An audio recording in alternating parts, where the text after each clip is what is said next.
juntos, amém? Enquanto as crianças se dirigem ao departamento infantil, convido você a abrir a palavra do Senhor no Evangelho de Lucas, capítulo 3.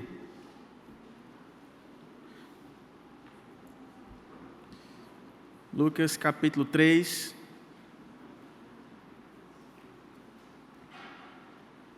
Nosso foco será nos versos 3 a 6, mas leremos aí a partir do verso 1, a fim de contextualizarmos o texto sobre o qual ministraremos nesta noite.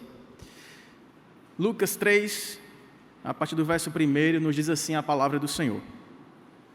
No 15º ano do reinado de Tibério César, sendo Pôncio Pilatos governador da Judeia, Herodes, tetrarca da Galileia, seu irmão Filipe, tetrarca da região da Itureia e Tranconites, e Lisânias, tetrarca de Abilene, sendo sumos sacerdotes Anás e Caifás, veio a palavra de Deus a João, filho de Zacarias, no deserto.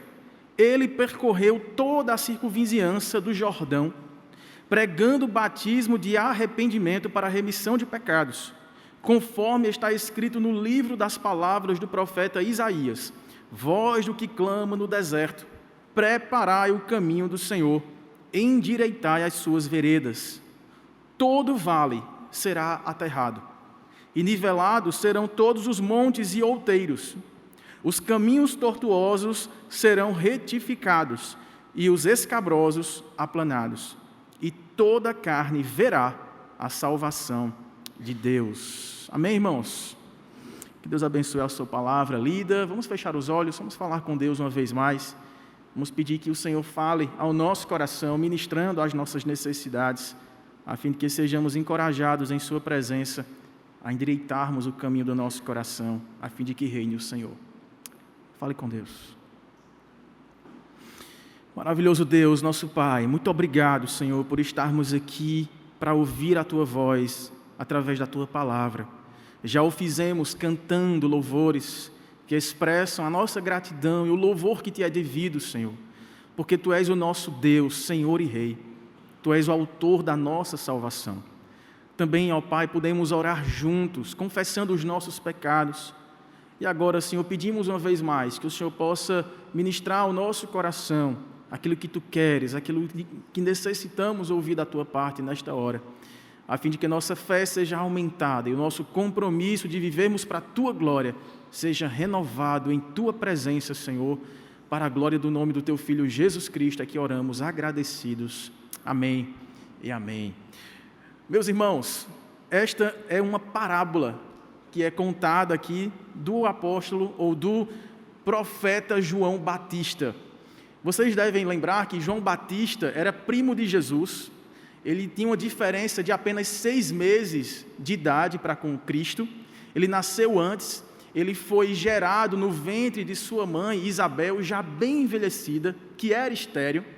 E era pai de Zacarias, um velho sacerdote que estava ali há tantos anos servindo ao Senhor, e certamente ao lado de sua esposa, tementes a Deus. Esse é o registro que os 3 evangelistas sinóticos fazem. Eram 2 tementes, eram 2 crentes tementes ao Senhor, mas que não geraram filhos. O tempo foi se passando. Eu imagino a angústia daqueles pais que desejavam, que oravam, pelos seus frutos, pelos filhos, mas eles não vinham.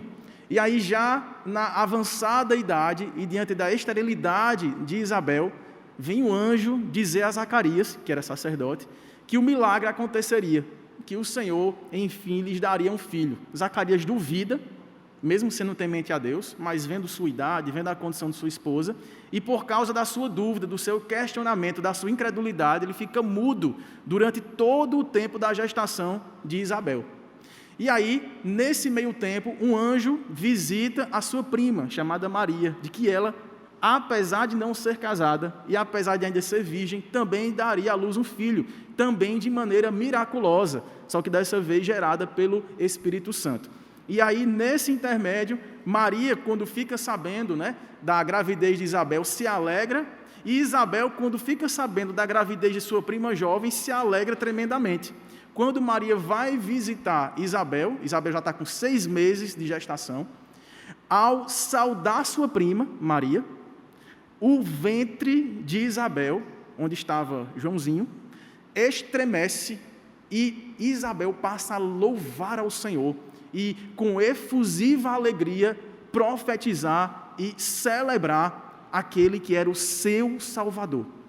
Todo esse relato está no comecinho do Evangelho de Lucas, no capítulo 1, e nós vemos ali o encontro de dois fetos, duas crianças, uma recém-gerada no ventre e a outra que estava com 6 meses, e de uma forma miraculosa, extraordinária, houve ali uma celebração da tão grande salvação que chegara. Por quê? Porque João Batista ele foi enviado por Deus com a missão de ser aquele que prepararia o caminho do Cristo, do Messias tão aguardado, o caminho da salvação.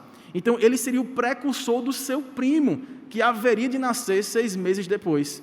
E, aliás, essa diferença de apenas 6 meses da idade de um para com o outro, também revela, provavelmente, o tempo de ministério curtíssimo de João Batista, o ministério público, por assim dizer. Vocês devem lembrar, e o texto traz também nos versos iniciais que nós lemos, que durante esse período ele foi criado ali com uma dieta específica, com roupas e vestimentas específicas, morando no deserto, tendo uma vida simples, mas muito parecida com a preparação de um verdadeiro profeta. Tanto que João Batista é tido aqui na Escritura como o último profeta da antiga aliança, que faz essa transição entre a antiga aliança e a nova aliança. E vocês devem estar lembrados que neste momento aqui, quando o anjo vem a anunciar a Zacarias que ele seria pai de um filho que seria profeta e que prepararia o caminho da chegada do rei messiânico, ali quebrava-se um silêncio profético de 400 anos. Durante 4 séculos não se levantou profeta algum na nação de Israel. E até que Deus manda o anjo anunciar essas 2 gravidezes e essas 2 crianças viriam para transformar o mundo. E aí João vem primeiro preparando o caminho, anunciando, como diz o texto aí, pregando o evangelho do arrependimento. O verso 3, ele percorreu toda a circunvizinhança do Jordão, pregando o batismo de arrependimento para a remissão de pecados. Os comentaristas, eles fazem um comentário acerca dessa palavra arrependimento aqui, para trazer uma ênfase diferente. Quando a gente fala em arrependimento, a gente pensa em mudança de mente, mudança de mentalidade. A palavra quer dizer isso. Mas os comentaristas dizem que, olhando o ministério de João Batista, ainda que curto, mas extremamente intrépido, intenso, ele deveria ter colocado na tradução aqui a palavra batismo para conversão, um batismo de conversão, para que fique claro que é uma mudança não apenas do modo de pensar, mas acompanhada por uma mudança no modo de agir. E foi assim que João Batista, de uma maneira ainda muito parecida com o antigo profeta, talvez o mais exaltado entre os judeus, Elias, se vestia parecido com ele, também comia mel silvestre e gafanhotos, né? E também morava em regiões ermas. E aí, nessa semelhança desse profetismo, é como se Deus estivesse levantando agora o último profeta da antiga aliança para gritar, como um arauto anunciando a chegada do rei. Olha, aquele Messias tão aguardado, o Senhor Rei Messiânico, está chegando. Arrependei-vos, preparando o caminho para que o Senhor reine na sua vida. É interessante que, quando ele cita aqui o profeta Isaías, nós temos um contexto aqui histórico de quando essa profecia foi dada. Então, vamos voltar para Isaías, por favor, capítulo 40,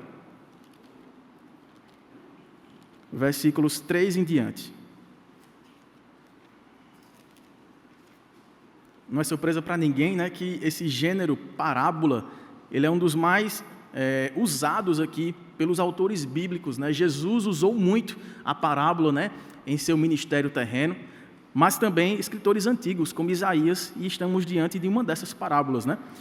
Isaías 40, verso 3 até o verso 5, diz assim: vamos ler do versículo 1, só para ficar mais claro. Consolai, consolai o meu povo, diz o vosso Deus. Falai ao coração de Jerusalém, bradai-lhe que já é findo o tempo de sua milícia, que a sua iniquidade está perdoada, e que já recebeu em dobro das mãos do Senhor por todos os seus pecados. Detalhe, o povo aqui estava em cativeiro, o povo judeu havia sido levado cativo para a Babilônia, e Deus está anunciando a restauração.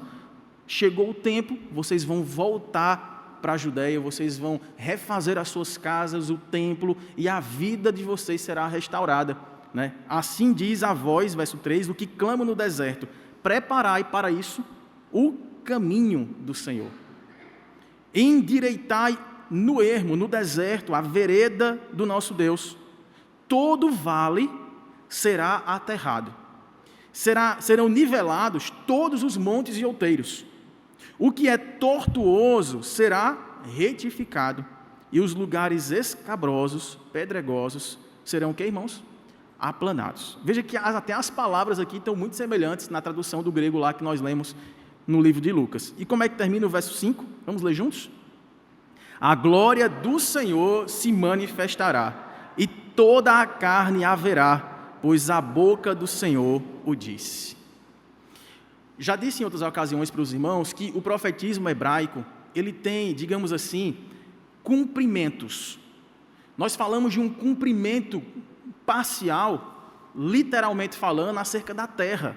Este que acabei de mencionar, eles haviam perdido terra, casa, templo, a vida, familiares, havia uma pobreza muito grande, eles estavam há 70 anos curtindo ali um cativeiro, longe da sua terra, numa terra de pagãos, sendo escravizados, e agora, para se cumprir a profecia não apenas de Isaías, mas também de Jeremias, de Ezequiel, havia chegado o tempo da restauração. E eles voltariam para reconstruir a sua terra. Só que terra, no profetismo bíblico, sempre teve o significado atrelado à redenção. Quando eles se colocavam contra o Senhor, se rebelavam contra a lei de Deus, eles perdiam a terra. Eles eram feitos cativos. Deus os perdoava, Deus lhes restaurava, e como sinal da sua bênção, a terra era dada de volta para eles. Então, esse caminho de retorno para a sua terra significava redenção, resgate, salvação. E olha como é interessante, porque a narrativa é criada em torno desse momento histórico, mas ela aponta para um momento, como acabamos de ler juntos o verso 5, em que a glória do Senhor se manifestará não apenas para os judeus, não apenas na região restaurada de Jerusalém, das suas muralhas, das suas fortalezas, do povo restaurado e refeito como nação novamente. Toda a carne, toda a humanidade verá a glória do Senhor, pois assim a boca do Senhor o disse. Voltando lá então para Lucas, nós temos aplicadas a João Batista essa profecia. Tanto esse escritor aqui, Lucas, que está escrevendo, vocês devem estar lembrados, é o excelentíssimo Teófilo, um discípulo de Lucas, que ele havia ali, trazido a pregação do Evangelho, estava discipulando aquela pessoa que era importante na sociedade da época, e ele fez questão de trazer os relatos mais importantes para trazer uma demonstração acurada dos fatos acerca das palavras e das obras de Jesus. E Lucas resolve incluir no início já, no capítulo 3, logo depois de falar do nascimento de Jesus, do nascimento de João Batista, essa transição entre essas alianças. O surgimento de um profeta, à moda antiga, assemelhado a Elias, chamando o povo para uma conversão completa de mente, coração, disposição e ação, para depois apontar que este profeta assim clama para preparar o caminho no ermo, no deserto, para que as pessoas possam receber o Rei da Glória. Agora vamos trazer esse cumprimento mais aperfeiçoado, mais completado para os dias de Jesus. Os irmãos devem estar lembrados que depois que houve, e de fato houve, uma grande libertação, o antigo imperador Medo-Persa Ciro trouxe aquele decreto de libertação, o povo voltou para casa, refez as suas vinhas, replantou, reconstruiu a nação, mas eles não ficaram em uma vida gloriosa perene. Eles passaram por novas invasões, novas disputas de terra, novas formas de ver o castigo do Senhor se manifestando sobre a rebeldia do coração deles, que não foi de toda expurgada. Portanto, o profetismo hebraico tinha essa finalidade. Ele cumpria em partes, de forma até literal, terra, reino, templo, muros e exército, mas tudo isso apontando para o fator da redenção, de que havia uma expectativa de que essas profecias se cumpririam totalmente, não no reino deste mundo, mas no reino que descia dos céus. No rei messiânico que viria não apenas julgar a terra, mas redimi-la, salvá-la dos seus pecados. E é assim que João está agora, recebendo tanto de Lucas, quanto de Mateus, quanto de Marcos, essa indicação de que ele era essa pessoa, era esta voz que, clamando do deserto, chamaria as pessoas ao arrependimento, a uma conversão genuína, a fim de preparar o caminho para que reine o Senhor. Então, de semelhante modo, assim como aquele caminho de retorno daquela nação desfeita, desfigurada depois de 70 anos, deveria fazer voltando pelo deserto para reconstruir Jerusalém e assim todo o seu reino, haveria ali arautos, pessoas anunciando essa restauração, aplanando os caminhos, preparando para que velhos, jovens e crianças pudessem fazer esse caminho de retorno. Aqui os evangelistas aplicam esse sentido agora mais completo para uma preparação de um caminho não apenas literal, mas o caminho daqueles que receberão o Rei da Glória, o caminho do coração. E aí nós temos 4 formas em que essa parábola se manifesta aqui, trazendo a correção necessária, o ajuste necessário, a preparação necessária para que essa terra seja aquela que vai receber este rei que desfilará o seu poder, a sua glória, a sua majestade para salvar todo aquele que viesse a se arrepender. A primeira expressão, então, que nós temos em Lucas aí, que faz menção a Isaías, no verso 4, preparai o caminho do Senhor, endireitai as suas veredas. E aí ele vai trazer de que forma esta preparação deve acontecer, de que forma devemos endireitar as nossas veredas, para que venha o Rei da Glória. O verso 5, todo vale será aterrado. É interessante olhar para essa expressão aqui. Aquilo que a gente vê na Escritura, e eu já mencionei aqui algumas vezes, vale e monte, são 2 contrastes que fazem essa balança da vida cristã, da vida com Deus. Eu costumo brincar, e minha mãe estava ali, ela vai lembrar bem, que a vida do crente é entre o vale e o monte.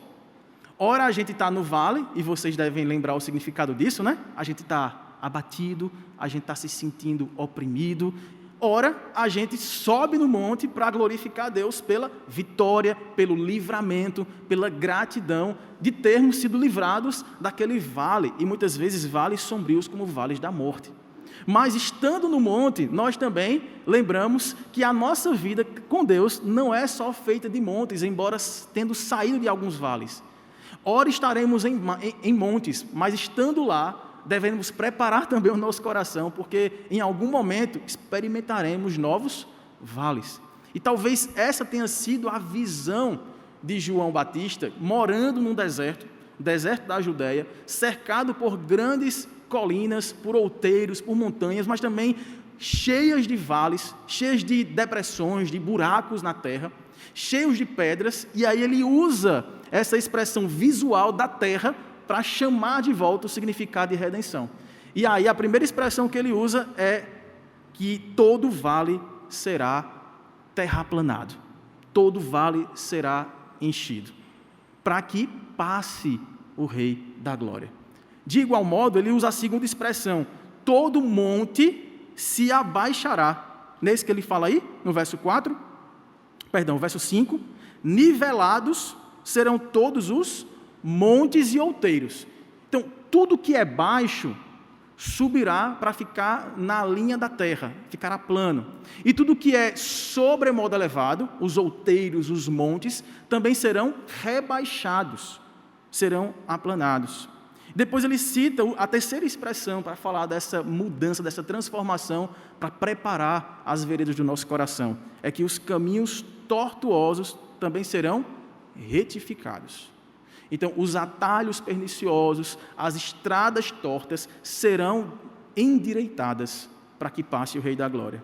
E, por fim, os escabrosos, os caminhos escabrosos, pedregosos, acidentados, também receberão um tratamento e ficarão aplanados, a fim de que toda carne veja a salvação do nosso Deus. Então, voltando a essa primeira expressão, todo vale se encherá, todo o vale será aterrado, todo o vale será enchido para que fique plano. Certamente aqui, irmãos, e nós temos outras referências acerca dessas analogias em toda a Escritura, Jesus, quando vem, ele é principalmente perseguido por aqueles que se achavam os poderosos, os corretos, veio para aqueles que estavam doentes, não os que se achavam sãos, veio para os que não se achavam justos, mas para aqueles que precisavam de salvação. Lembra quando ele conta nesse mesmo evangelho, lá no capítulo 15, aquela parábola, aquela trilogia parabólica, né, acerca dos perdidos? Primeiro, o que se perde é uma ovelha, não é isso? Aí ele fala que esse pastor perde uma ovelha, tendo 100 em seu rebanho, mas ele deixa as 99 ali e vai em busca de uma só que se perdeu. E quando ele volta, há uma grande celebração por aquela que estava perdida e foi achada. Aí o comentário, vamos ver só o comentário aí, eu acho que é o versículo 5 mais ou menos aí, de Lucas 15, veja lá. O comentário que Jesus faz dessa história diz muito acerca do ministério que ele veio propor para a salvação de todo aquele que necessita ser perdoado. Na verdade é o verso 7. Digo-vos que assim haverá o quê? Maior alegria, maior júbilo no céu, por um só pecador que se arrepende, do que por 99 justos que não necessitam de arrependimento. Então, Jesus não veio para as 99 ovelhas que acham que estão seguras, que não precisam se arrepender porque se acham justas. Ele veio para aquela única ovelha que sabe de sua condição perdida e que necessita de um resgate, de uma redenção. Assim também acontece com a dracma perdida, é a segunda parábola na sequência. A mulher tem 10 moedas, 10 dracmas ali, e uma apenas se perde. Ela poderia ficar tranquila, porque tendo 10, ficou com 9, perdeu apenas uma, mas ela para tudo o que está fazendo. Deixa os seus afazeres da correria de cuidar da sua casa, da sua família, e vai em busca daquela dracma que se perdeu. E o resultado é essa mesma alegria redobrada por ter encontrado aquela que estava perdida. E por fim ele termina com a história dos 2 perdidos, dos 2 irmãos. Um que era um filho mais velho, que achava que não necessitava de arrependimento porque via no seu irmão uma referência para a comparação e dizia assim, ele é que precisa mudar, ele é que precisa de arrependimento, eu não, eu sempre estou aqui servindo ao Pai, sendo fiel, sendo generoso, o meu irmão não, ele foi experimentar as delícias mundanas e se perdeu, voltou endividado e agora meu pai prepara um banquete, um jantar para celebrar a sua vida, a vida deste infiel. E aí o pai, ao avistar aquele filho que voltara, e a gente até duvida do arrependimento daquele filho mais jovem, porque lembra que ele volta não pedindo perdão, ele volta se oferecendo como escravo do seu pai, para meio que comprar o perdão do seu pai. Mas o pai está decidido a amar aquele que se perdeu, não apenas o que saiu, mas o que se perdeu dentro da sua casa. Ele ama os seus 2 filhos, ele oferece o banquete para aquele que se perdeu, e ele traz o filho mais velho, e vai buscá-lo quando sai do banquete, desonrando o seu pai, para trazê-lo de volta, dizendo, tudo que é meu, é teu também. Jesus está mostrando aqui a sua audiência. Qual a sua audiência? Verso 1 de Lucas 15. Aproximavam-se de Jesus todos os publicanos e pecadores para o ouvir. E murmuravam os fariseus e os escribas, dizendo, este recebe pecadores e come com eles. Jesus tinha em mente esses 2 grupos.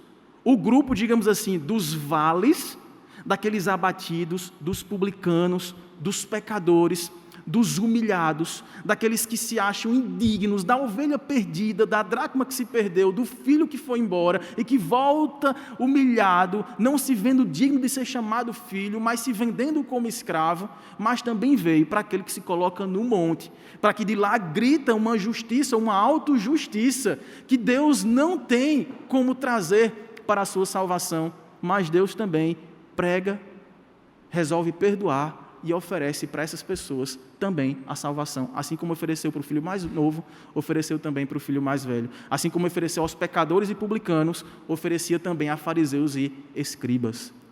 Jesus é como aquele médico, o médico dos médicos, que veio para sarar a enfermidade de todos aqueles que se veem necessitados e são chamados para serem curados. Veja que interessante aqui. Jesus, quando ele vem trazer as boas novas de salvação, Deus, o Pai, envia outro antes, não para ser o Redentor, mas aquele que proclama a chegada do Redentor, aquele que prepara o caminho. Antes da pregação de Jesus, antes destas parábolas de Cristo, havia as parábolas e as pregações de João Batista. Antes do batismo de Cristo, havia o batismo de João Batista. João Batista, irmãos, aqui, ele toca nos principais temas antes mesmo dos apóstolos e antes mesmo de Cristo. Veja só, foi ele quem primeiro se referiu a Cristo como Cordeiro de Deus, porque aquele que é o Cordeiro de Deus tira o pecado do mundo. Foi ele também quem testificou a divindade de Cristo na inigualável expressão Filho de Deus, está lá em João capítulo 1, verso 34, e também no capítulo 3. Assim também João precedeu todos os apóstolos e até mesmo a Cristo ao proclamar as maiores doutrinas da fé. Quais são elas? A divindade, a expiação, o reino, o pecado, o arrependimento, o batismo e a confissão de fé. Todas essas e outras verdades encontram prenúncio na revelação que Deus concedeu para João Batista. A fim de quê? De preparar o coração das pessoas. A fim de que quando viesse aquele que chamaria a ovelha perdida, que traria para casa o filho que se perdeu, as pessoas tivessem claramente uma confrontação com aquilo que elas acreditavam, com aquilo que elas desejavam e com aquilo que elas realmente precisavam. Elas precisavam se arrepender dos seus pecados, experimentar a mudança de mente e de coração, a fim de receber, diante dos seus olhos, a encarnação do amor salvífico do Senhor, que se fez pessoal, visível, tangível, audível em Jesus, o Filho de Deus. Nós temos aí, então, voltando para Lucas capítulo 3, a terceira expressão. Depois que ele fala sobre vale, pessoas que não se acham dignas e que estão sozinhas, achando-se perdidas e de lá que ninguém as haverá de restaurar, ele também olha para aquelas que estão no monte, bravejando, com orgulho, com vaidades e prepotências. Quer ver um contraste muito claro entre essas duas personagens citadas aqui? Vamos para o capítulo 9 aí de Lucas, na famosa parábola da justiça, da oração. 9 não, né? 18, 9. Lucas 18, 9. A oração que ficou tão famosa do fariseu e do publicano. O versículo 9 diz assim, de Lucas 18. Propôs também esta parábola a alguns que confiavam em si mesmos. As pessoas que estavam no monte. Correto? Sigam a analogia. Elas confiavam em si mesmas por se considerarem justas, igual aquelas ovelhas, as 99. E desprezavam os outros, igual o irmão mais velho da parábola dos perdidos. No verso 10 diz que 2 homens subiram ao templo com o propósito de orar. Um era fariseu, mestre da lei, conhecedor da antiga aliança, das profecias, de toda essa história da redenção. E o outro era um publicano, alguém que era um cobrador de impostos e que, em geral, se enriquecia ilicitamente à custa de impostos pesados para com pessoas pobres. Então, nós temos aqui um religioso e alguém que era um corrupto. Eles dois subiram com o propósito de orar. O fariseu, verso 11, posto em pé, orava de si para si mesmo, desta forma: ó Deus, imagina aqui, né, ele em cima do monte, ó Deus, graças te dou, porque não sou como esse homem, ou como os demais homens, roubadores, injustos, adúlteros, nem ainda como este publicano. Eu jejuo 2 vezes por semana, dou o dízimo de tudo quanto ganho. E aí o publicano, estando em pé, longe, não no centro, quase que escondido, quase que ali abatido, experimentando o vale, não ousava nem levantar o que, irmãos? Os olhos para o céu, porque batia no peito dizendo: ó Deus, sê propício a mim, pecador. A gente não tem aqui no português, mas antes de pecador existe um artigo aqui no grego definidor, o pecador. Ele batia no peito e dizia: Senhor, não consigo nem olhar para o Senhor, nem levantar as mãos, nem fazer uma oração, elevando os meus olhos, porque eu me encontro tão abatido, tão reduzido à minha insignificância, ao meu pecado, tão esbofeteado na minha iniquidade, que eu não ouso levantar os olhos para os céus, porque Tu és santo, Tu és digno, e eu sou um desgraçado pecador, porque eu sou o pecador. Eu sou o pior pecador. É assim que eu me sinto, Senhor. Mas eu só te peço uma coisa: sê propício a mim. Tem compaixão de mim. Em mim nada vereis para o teu aprazimento. Em mim nada tereis para aplacar a ira santa do Senhor contra a minha perversidade, contra a minha ganância, contra o meu jeito de viver a vida às custas dos outros, de oprimir pessoas, para angariar sucesso pessoal, financeiro, de status. Mas eu me vejo desesperadamente necessitado do Teu amor, do Teu perdão.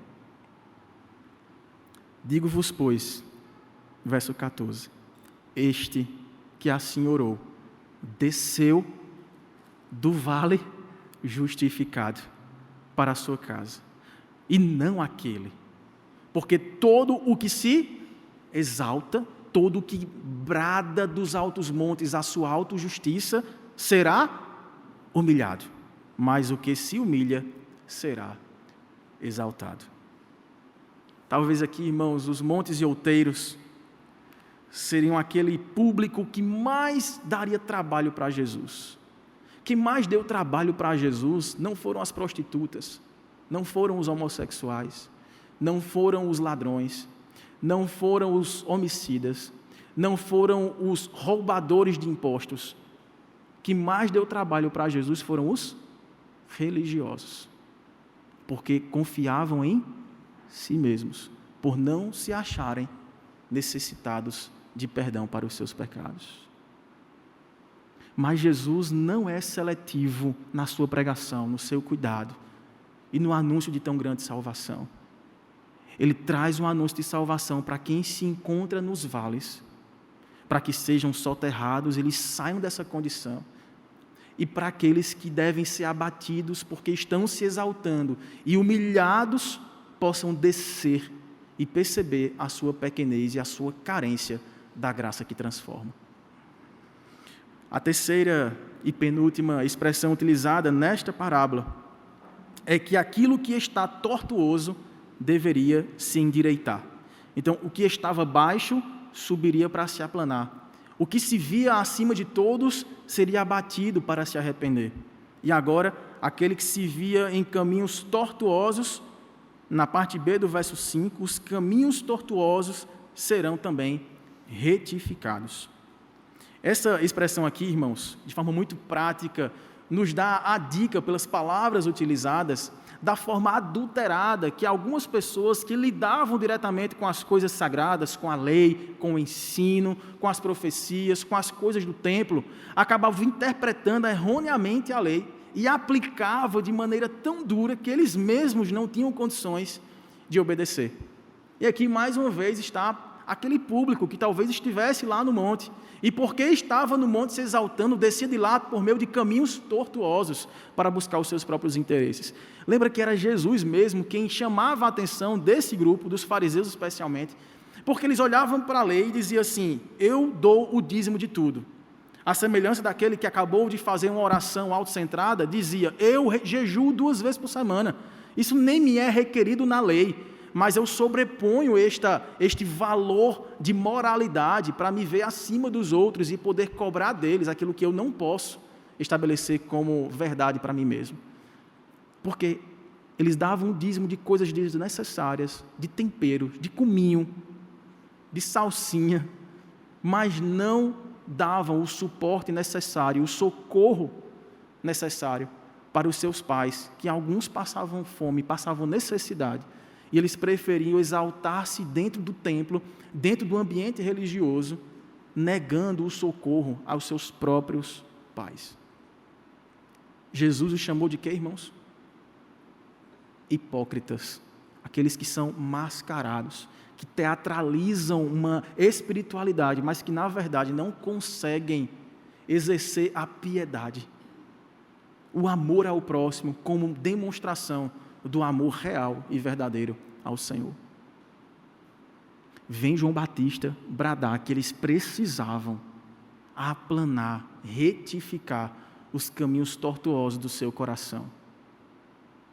A falta de temor no coração do homem é que o afasta do propósito para o qual ele foi feito.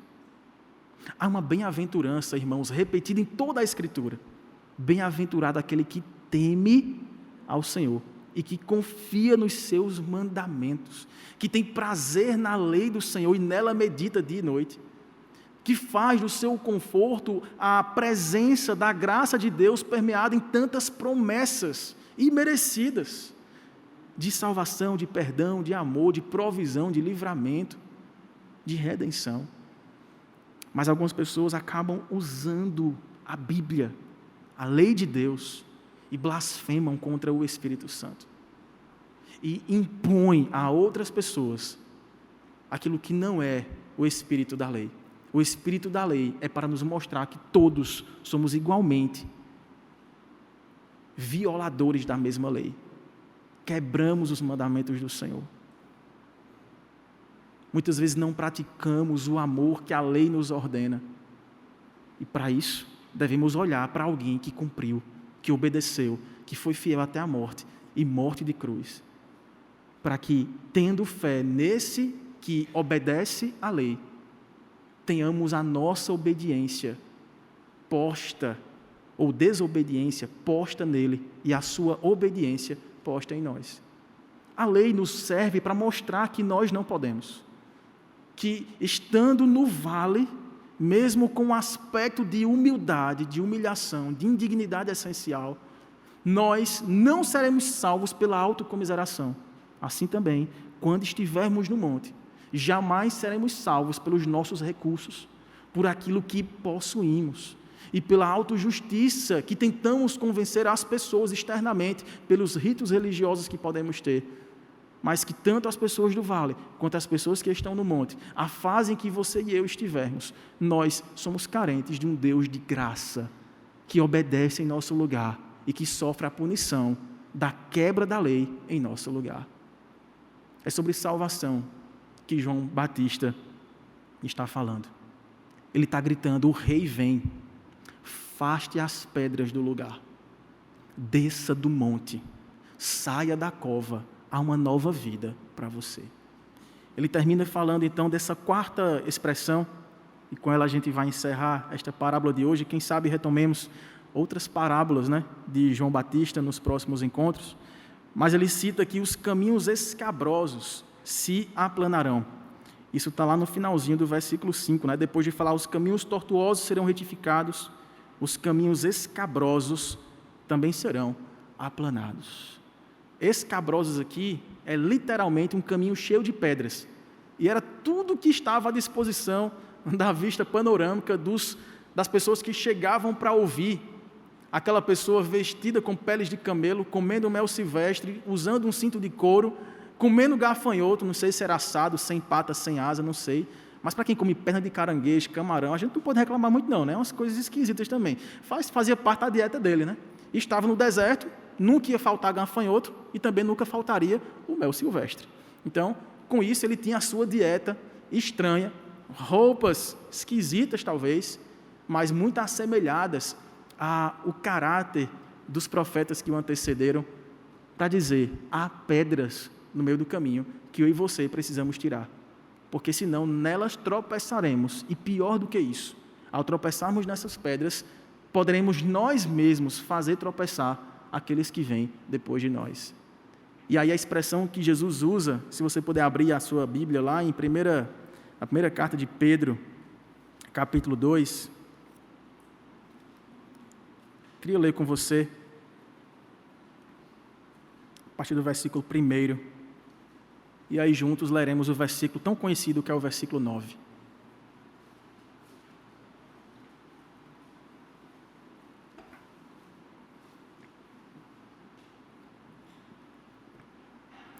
Despojando-vos, portanto, de toda maldade, e dolo, de hipocrisias, invejas, de toda sorte de maledicências, desejai ardentemente, como crianças recém-nascidas, o genuíno leite espiritual, para que por ele vos seja dado crescimento para a salvação, se é que já tendes a experiência de que o Senhor é bondoso, chegando-vos para ele a pedra que vive, rejeitada sim pelos homens, mas para com Deus eleita e preciosa. Também vós mesmos, como pedras que vivem, sois edificados casa espiritual, para serdes sacerdócio santo, a fim de oferecerdes sacrifícios espirituais agradáveis a Deus, por intermédio de Jesus Cristo. Por isso está na Escritura, eis, e aí ele cita mais uma profecia, eis que põe em Sião uma pedra angular, eleita e preciosa, e quem nela crê, não será de modo algum envergonhado. Para vós outros, portanto, os que credes, é a preciosidade. Mas, para os descrentes, a pedra que os construtores rejeitaram, essa veio a ser a principal pedra angular, pedra de tropeço e rocha de ofensa. São estes os que tropeçam na palavra, sendo desobedientes, para o que também foram postos. Vamos ler juntos o verso 9? Vós, porém, sois raça eleita, sacerdócio real, nação santa, povo de propriedade exclusiva de Deus, a fim de proclamardes as virtudes daquele que vos chamou das trevas para a sua maravilhosa luz. Nós temos aqui, irmãos, diante de nós, o relato de um profeta que proclamava esta luz, esta salvação, o rei que estava vindo, a luz que ilumina todo homem, aquele que viria nos resgatar das trevas e transportar-nos para o reino do Filho do seu amor. Jesus, o Cristo, tão aguardado Messias. Mas ele faz um alerta muito sério. É preciso preparar o coração para ouvir a voz do Mestre a chegar, a anunciar o caminho de nossa vitória. Para isso, saiamos dos vales da autocomiseração. Talvez uma enfermidade, um momento difícil da sua jornada, uma dificuldade de relacionamento com seu cônjuge, com seu filho, talvez um momento difícil de perseguição, ou mesmo desonestidade, ou injustiça no seu ambiente de trabalho, tudo isso pode nos colocar numa posição de vale, de nos sentirmos pequenos, esquecidos, indignos. Não sou abençoado por Deus, se não fosse assim eu não estaria passando por isso. E isso também é razão de afastamento. Esta também é uma das razões pelas quais poderemos perder aquela carruagem real que atravessaria aquela terra quando aplanada estivesse. Portanto, saiamos do vale. Vejamos que em Cristo Jesus a nossa deficiência, a nossa fraqueza é trocada em força e em glória. Porque é na medida das nossas provações que a nossa alegria é refeita. Não foi isso que o Tiago falou? Experimentaremos a perseverança, a resiliência, na medida em que, passando por várias provações, experimentaremos a alegria da presença daquele que nos estende o braço, não apenas da solidariedade, mas da filiação, dizendo: você não é uma moeda perdida, uma ovelha que foi embora, ou um pródigo que resolveu experimentar a doçura do mundo. Você é meu filho, você é meu, venha para perto de mim, firme os seus passos e caminhe comigo. Assim também o convite é para todos nós, que de repente passando por uma fase de certo conforto, certa bonança, em que as coisas estão se encaixando, em que as coisas estão fazendo sentido. Agora sim, pastor, eu consegui aquela seleção, eu estou consolidado na minha vida profissional, a minha esposa finalmente engravidou, e agora nós seremos uma família completa, e agora você começa a se acostumar com a brisa suave que sopra em cima do monte e que pode ser pernicioso para driblar você e colocar você enganado em seus próprios recursos, em si mesmado, fazendo você bater no peito daqui a pouco, não para pedir perdão, mas para se comparar com as pessoas que não chegaram no monte como você já lá está, e você se achar maior do que as pessoas. O convite é para você também. Opa, lembre-se, você já esteve no vale, e se não, você poderá visitá-lo em breve. Portanto, a sua suficiência é no Senhor. Desça.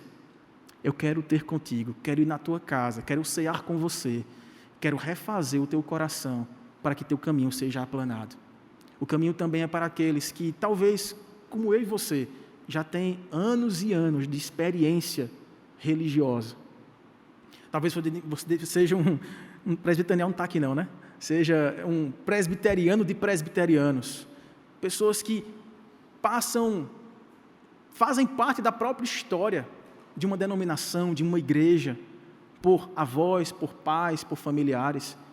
E você se acostumou a uma vida de oração comunitária, leitura bíblica no meio do culto, frequência em uma escola bíblica e até mesmo serviço em ministérios e departamentos de uma igreja local.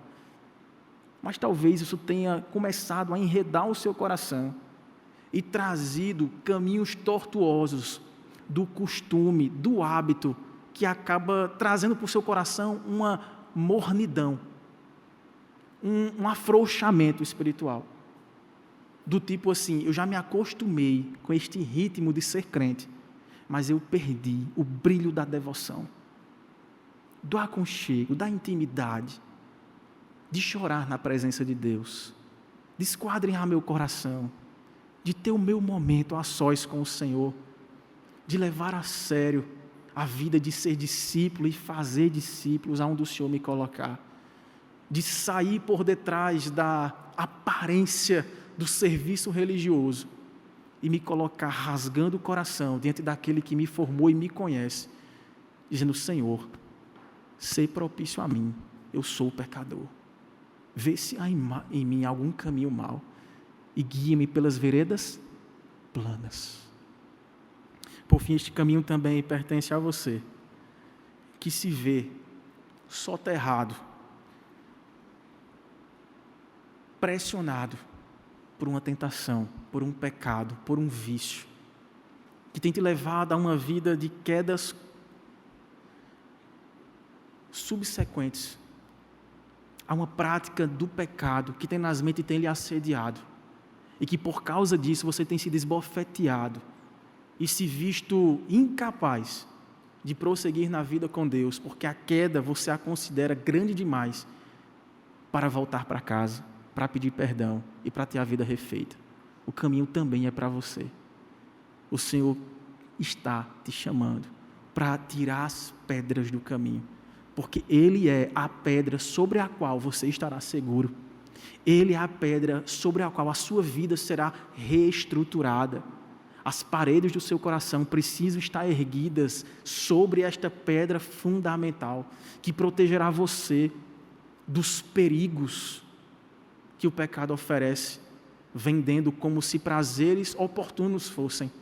Mas eis que o Senhor diz que ainda que você tenha sido motivo de tropeço da sua própria casa, e que alguns que vieram antes de você, no efeito dominal, caíram com você, e você se vê hoje culpado, há um caminho de volta para casa, e é o próprio Deus quem aplanará para que junto dele você possa passar. Há perdão, há restauração prometida para mim e para você, há mudança não apenas na mente, na concordância com tais palavras, no amém ao fim da pregação, há convicção, certeza resoluta de que o Deus que fala é o Deus que cumpre. O Deus que nos colocou em cativeiros é o Deus que nos tira de lá. O Deus que nos viu em vales e talvez até em montes, e que de lá nós viramos a cara para o Senhor, é o Deus que vai até o mais profundo vale ou até o mais alto monte para nos colocar no nosso lugar. E o nosso lugar, irmãos, é diante da face do Senhor. Ele nos ama. A gente não merece, não. Eu não mereço não, mas o Senhor me chama e chama a você para um relacionamento endireitado, para um coração aplanado, para uma nova mente que trará disposições novas para vivermos de maneira diferente. Este é o convite do Evangelho, não é do esforço. Não falamos de uma luta apenas e tão somente própria. Estamos falando de resgate, de redenção. Aonde você estiver, sejam quais forem esses cenários que você se identificou nesta hora, Deus vai até o teu encontro. Chegou a hora de chamar por Ele. Vamos fazer isso. Feche os seus olhos.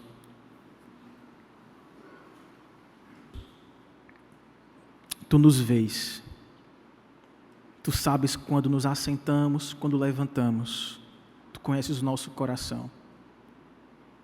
Se suba ao mais alto céu, ou se desço ao mais profundo abismo, lá estás também. Tu me conheces não de ouvir falar, e não apenas por observação. Foi o Senhor quem me fez. E tu sabes, ó Pai, como eu e cada um dos meus irmãos que estamos aqui sendo ministrados pela Tua Palavra, onde nós estamos, como nos encontramos nesta hora, nesta fase da nossa vida, da nossa carreira, da nossa família, da nossa vida com o Senhor, do nosso ministério. Tu sabes o quão pecador somos, Senhor, o quão inconstantes, falhos, o quão necessitados somos da Tua graça. Ó Deus, alcança-nos, ó Pai. Encontra-nos. Arranca de nós a vergonha. Arranca de nós o opróbrio. Arranca de nós o deslumbramento pela vida no monte. Arranca de nós a autocomiseração, o coitadismo da vida no vale. Afasta de nós, Pai, toda pedra que tem endurecido o nosso coração para uma vida de intimidade, de constância, de devoção, de perdão, de amor ao próximo. Ó Deus, e faz com que tenhamos a perfeita noção de que devemos temer ao Senhor e obedecer à Tua palavra como o único caminho de verdadeira felicidade que nos está proposto. Sem Cristo, jamais, Senhor, seríamos encontrados. Jamais teríamos forças nem para gritar pelo bom pastor a nos encontrar no emaranhado de cavernas, de riachos, de vales sombrios como a morte. Mas foi o Senhor mesmo quem veio até nós. Nos perdoe porque não poucas vezes, ó Pai, temos tentado fugir deste lugar de acolhimento que o Senhor preparou para nós, que é debaixo da Tua presença. Não nos permita viver para nós mesmos, não nos permita perder tempo mais, ó Deus, com os negócios deste mundo. Nos ajude a fincar os nossos pés numa terra plana, numa terra do renovo, da redenção, da restauração, do perdão, da santidade do Senhor, da proclamação de Tua grande salvação, como pedras angulares, como colunas, como baluartes da verdade, para que onde estivermos, a Tua presença se faça visível, manifesta, a Tua graça se revele e assim sejamos encontrados fiéis. Para a glória do Teu nome nós oramos. Amém, Senhor.